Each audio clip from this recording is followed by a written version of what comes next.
Salve, salve galera, sejam muitíssimo bem-vindos ao canal Música Café. Eu sou o Antenor e hoje eu vou falar pra vocês o que eu achei de mais um planar da famosa Guerra dos Planares, que é o Muse Power.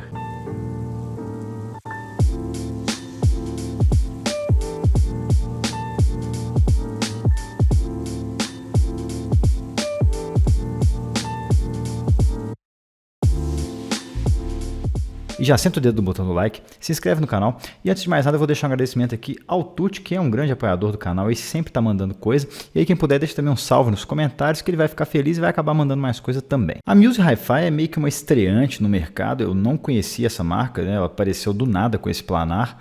E assim, eu não consegui saber muita coisa sobre ela, né? Eles têm uma página lá no Facebook, mas que não é muito alimentada e tal. Então assim, é uma marca meio obscura chinesa. Dizem que o fone tem 1 ano de garantia, mas eu também... não tem nada que, sei lá, não tem um contato que você possa fazer com a marca para poder requerer essa garantia. Então, assim, é uma marca dessas meio obscuras chinesas aí que aparecem do nada com um fone até interessante. O Muse Hi-Fi custa ali em torno de $200, ou seja, ele está no mesmo patamar de preço do 7Hz Timeless, que fez um baita sucesso aí recentemente. E ele é um fone do tipo intra-auricular, semi-aberto, ele tem umas aberturas ali para deslocamento de ar relativamente grandes. E ele traz um falante planar magnético por lado. E o interessante aqui é que ele tem uma cavidade acústica, né? Muitos fones usam tubos acústicos e tal. Esse aqui ele traz uma cavidade acústica e através da shell você consegue ver ali uma cavidadezinha mesmo, assim, bem trabalhada, né? Com um formato meio fora do convencional, que é impressa em 3D. Então é interessante que provavelmente tem um projeto acústico por trás disso. Então é uma particularidade desse fone que eu achei interessante. E o que eu mais gostei nele é que o design dele é muito interessante. O kit também é bem bacana dentro da faixa de preço dele ali. Eu achei muito interessante. Ele traz uma boa quantidade de agudos ali, que eu acho que é algo que pode agradar aos treble-head, que gostam de muitos agudos. E ele também tem uma quantidade muito boa de detalhamento. E o que eu menos gostei é que ele tem um formato da Shell um pouco grande. Eu acho que ele não vai ser tão universal assim. Quem tem orelha menor com certeza não vai se dar bem com esse fone. Para mim ficou ok, mas eu tenho certeza que não é um design muito universal assim. E também porque ele traz agudos um pouco demais. Então para quem não curte muito uma atividade grande, uma atividade mais brilhante em fones, pode não curtir esse fone. O Muse vem nessa caixinha aqui, interessante, um tamanho bom, né? Encapadinha. Aqui vem uma caixa de cartonado mais rígido, com esses detalhezinhos aqui que dão um toque de luxo ao negócio. E com essa case, que é bastante comum aí, os fones da Leisure vêm com isso, tem uns fones da Moondrop também que vem com essa case, ela é ok, gosto dela, não faz mal. Manualzinho, e aqui a gente tem as ponteiras. O jogo de ponteiras dele é bem bom. Aqui vem um kit misturado de ponteiras que são da Newbie, a marca delas. Eu gosto muito, inclusive, delas. E outras que eu não lembro a marca, mas eu tenho até uns joguinhos delas por aqui. E aqui a gente tem um outro joguinho de ponteiras também, com silicones um pouco diferentes, né? A abertura do bocal um pouco diferente. É legal, dá para brincar aqui e acertar o tamanho melhor para você. O cabo do fone é o que me chamou mais atenção, porque é muito bom. É um cabo de muito boa qualidade. Ele é revestido em tecido e tem uma espessura muito boa, não é aqueles cabos de rebocar navio, mas ele tem uma espessura legal que passa uma confiança muito boa e ainda assim não é muito pesado, é um cabo leve, muito maleável, tá vendo? Não embola fácil nem a pau, gostei pra caramba, esse cabo aqui realmente é excepcional. Tem o conector de boa qualidade também e os conectores aqui nos fones, Chupin também de muito boa qualidade, com esse gancho de orelha aqui bacana também, que prende bem, mas não incomoda. E os fones são muito bem feitos, eles têm assim são meio híbridos, assim, meio que feitos em resina, uma parte em resina e uma parte em metal. Tem tipo um aro metálico aqui também que é muito interessante. E aqui a gente tem, dá para ver aí dentro, ele tem uma cavidade acústica. Tem o driver planar, não sei se vocês estão conseguindo ver aí, tem o driver planar aqui dentro, ó. E lá dentro tem uma cavidade acústica. É interessante a maneira como eles deixaram, que dá para ver como que é a cavidade acústica desse fone, é bacana. E por fim o acabamento dele é bem legal, lembra aquelas areias que a gente quando vai para a praia compra na garrafa lá na Bahia? Lembra muito aquilo ali, interessante, de bom gosto também, relativamente discreto. E as especificações técnicas dele, como sempre, vai ficar um quadrinho embaixo, quem quiser pausa o vídeo e confere. O que eu posso destacar que é um fone bem fácil de tocar.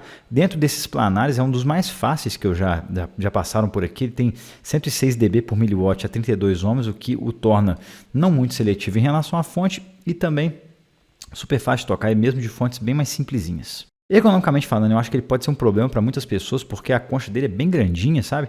E ela tem umas curvas legais ali e tal. Para mim ficou bom, mas eu tenho consciência que ela é grande. Para quem tem orelhas menores não vai servir bem. Pode dar pressão aqui nessas cartilagens das beiradinhas da orelha. Então pode não ser tão legal assim. Então fica essa ressalva para para o design mesmo dele. O cabo é muito bom, eu achei realmente excepcional, é super confortável de usar, sabe, não embola muito, tem um caimento muito bom, é revestido de tecido, parece que é um negócio bem robusto, assim, que vai durar, então... quanto ao cabo, eu achei muito bom. E o isolamento dele, apesar dele ter uns buraquinhos ali bem grandes para deslocamento de ar, tá ali na faixa de 3 numa escala de 1 a 5. Bora então falar sobre o som, que é o mais importante. E assim, a primeira coisa que eu percebi quando eu coloquei o Muse no ouvido foi a atividade nos agudos. Ele realmente traz uma atividade bem grande dos agudos e você nota uma maior quantidade de brilho. Para quem curte uma atividade grande assim, pode gostar. Eu acho que às vezes eles podem soar um pouquinho artificiais, principalmente quando você tem uma atividade muito grande de prato de bateria, sabe? Música de metal, em geral, rock mais pesado, fica com aquela atividade muito grande de bateria. E assim, tem momentos em que a atividade de alguns pratos ali pode até encobrir vozes. Então ele tem, tipo quando o cara dá uma pancada assim no chimbal aberto, que dá aquele...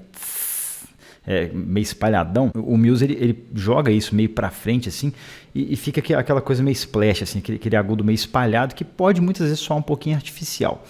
Isso acontece muito para música que tem muita atividade nessa região aguda, com muito prato, mas não é sempre que isso aparece, mas de qualquer forma eu acho que isso pode incomodar algumas pessoas e pode soar um pouco artificial em muitas ocasiões. E muitas músicas de metal que eu coloquei nele, que tem uma atividade grande de pratos de bateria principalmente, isso fica muito evidente, então você coloca por exemplo o World Hate Center do Mercenary, e isso fica muito evidente com os pratos ali, eles soam meio artificiais assim, eles meio que pipocam no ambiente sem um espaço definido, sabe? Fica aquela coisa meio espalhadona no ambiente todo e fica meio artificial muitas vezes.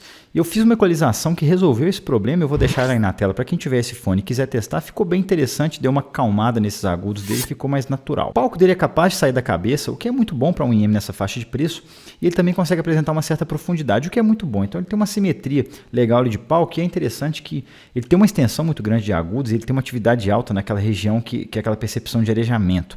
Então tem coisa que fica interessante nele, que você tem aquela sensação mesmo de ter ar ali entre os instrumentos, né? Umas gravações mais acústicas e tal.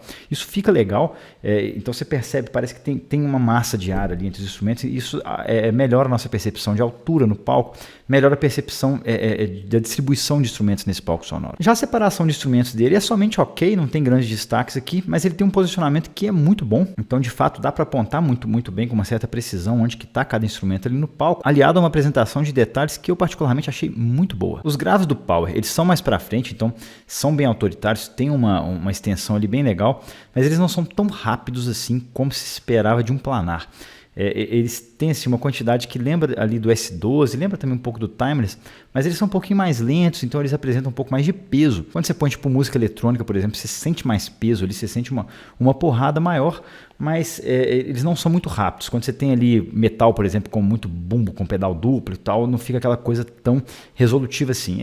Tá ali no meio do caminho, não é de mais nem muito de menos. Os médios dele para mim soaram mais para abertos, e eles estão ali uns 2 quilinhos abaixo do peso, então não tem muito peso assim, mas está mais ou menos ok, está mais ou menos dentro ali do esperado. E no geral são mais ou menos corretos, mas o que chamou a atenção aqui foi a textura deles.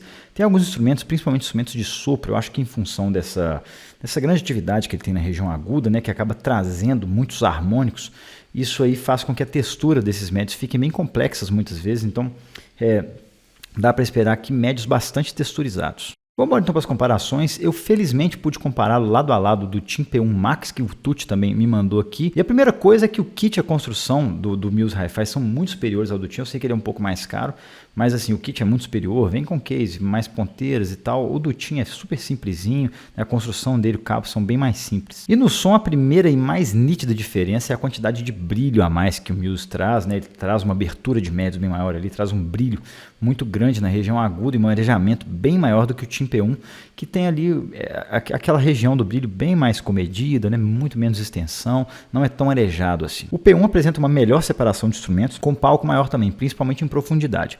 Já o Muse, ele consegue trazer detalhes ali com mais clareza e uma riqueza maior também. Ambos trazem graves com uma boa extensão, só que o Muse tem um pouquinho mais em quantidade, só que o Tim P1 Max tem graves mais rápidos, então ele consegue trazer ali uma textura melhor, sabe? Uma percepção de mais resolução nesses graves. Os médios do Muse Hi-Fi soam mais abertos e tem mais textura do que do Tim P1, que mostra um pouco mais de corpo. E o P1 também tende a trazer vozes mais para perto, com mais corpo também. Vamos então para a conclusão.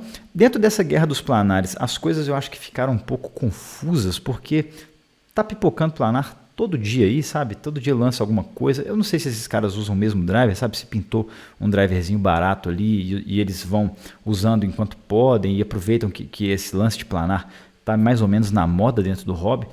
Mas assim, eu acho que a galera tá atirando para todo lado e fazendo o que der usando esses drivers. A princípio, o projeto desse Muse Hi-Fi ele é interessante porque ele traz ali uma câmara acústica, né, que provavelmente foi desenvolvida através de simulações para trazer a melhor capacidade sonora usando esse driver. Mas no meio dessa guerra dos planares, o papel do Muse Power, eu não sei se está tão bem definido assim. Para mim, ele é o cara que traz uma quantidade grande de brilho. Então, ele é um fone que eu acho que o cara que é meio treble-head, que gosta mesmo de muito brilho, que gosta de muito arejamento, pode se dar bem com ele. Nos demais quesitos, ele não é excepcional, sabe? Os outros que estão no meio dessa guerra trazem ali graves um pouco melhores, ou tem uma qualidade ou outra nos médios, ou às vezes são mais baratos, tipo o Dioco, por exemplo. Então, eu acho que para quem curte uma quantidade boa de agudos, ali, uma resolução que é legal também, um arejamento muito grande, esse Muse pode fazer muito sentido. Eu acho que ele se dá bem com músicas acústicas, gravações ali com instrumentos mais médios, ficam bem legais. Ele só não fica bom quando tem uma atividade muito grande na região aguda. Música de metal, por exemplo, fica meio incoerente, fica meio artificial os pratos de bateria. Rock mais pesado também, principalmente, fica ali aquela coisa, sabe, muito espalhada no ambiente. Para as demais coisas, eu acho que ele funcionou muito bem. Música eletrônica ficou legal, a música acústica também ficou muito legal. Só que nada que eu escutei nele ficou assim, excepcional demais, sabe? Não é aquele fone que eu teria como algo muito específico para alguma coisa. Ele, de certa forma, é generalista, mas ele não entrega bem quando você não está afim de uma quantidade muito grande de agudos, entendeu? Mas no fim das contas, ele tem algumas qualidades, mas também tem alguns defeitos.